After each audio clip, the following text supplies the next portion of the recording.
Hello အားလုံးပဲမင်္ဂလာပါဒီနေ့ကကျွန်တော်ချင်းမိုင်ကနေဘန်ကောက်ကိုပြန်တော့မှာဖြစ်ပါတယ်ကျွန်တော်ချင်းမိုင်မှာနေလာတစ်နှစ်ပြည့်ပြီပေါ့နော်မနေ့2024ဒီဇင်ဘာ9ရက်ကကျွန်တော်ချင်းမိုင်ရောက်တယ်ခု2025ဒီဇင်ဘာ9ရက်မှာကျွန်တော်ဘန်ကောက်ကိုပြန်တော့မှာဖြစ်ပါတယ်ချင်းမိုင်ဒီဘန်ကောက်ကိုရထားနဲ့ပြောပါတော့ကျွန်တော်ရထားလည်းမ290ပေးရပါတယ်ကျွန်တော်တက်ကလပ်မှာ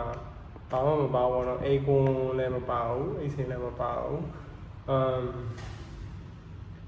ပန်ကားလေးတစ်လုံးပဲပေါ့เนาะအဲ့ဒါနဲ့ပြန်มาဖြစ်ပါတယ်3နာရီခွဲစားထွက်မှာဖြစ်ပါတယ်3နာရီခွဲစားထွက်မှာပေါ့เนาะဟိုကို9နာရီ10မိနစ်ဆိုဘန်ကောက်ကိုရောက်ပါမယ်အားလုံးပဲဘန်ကောက်မှာပြန်တွေ့ကြပါမယ်ကျွန်တော်ချင်းမိုင်မှာဒါနောက်ဆုံးနေ့ပေါ့နော်ချင်းမိုင်ချင်းမိုင်ကို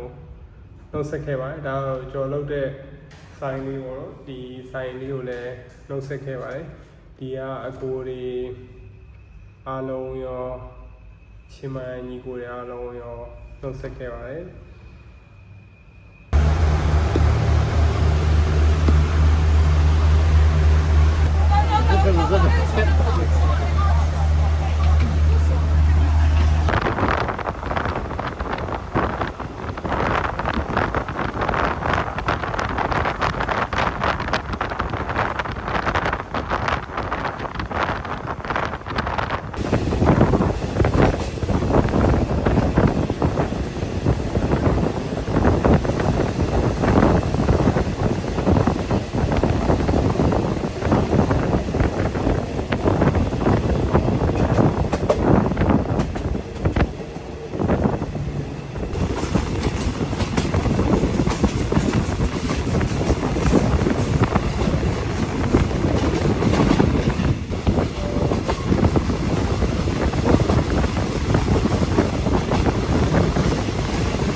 သူကမနေ့6နာရီပါ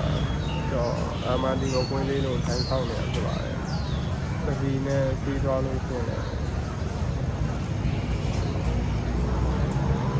ပြန်ရပါအဲကြောင့်တော့ထိုင်ဆောင်နေရဖြစ်ပါတယ်။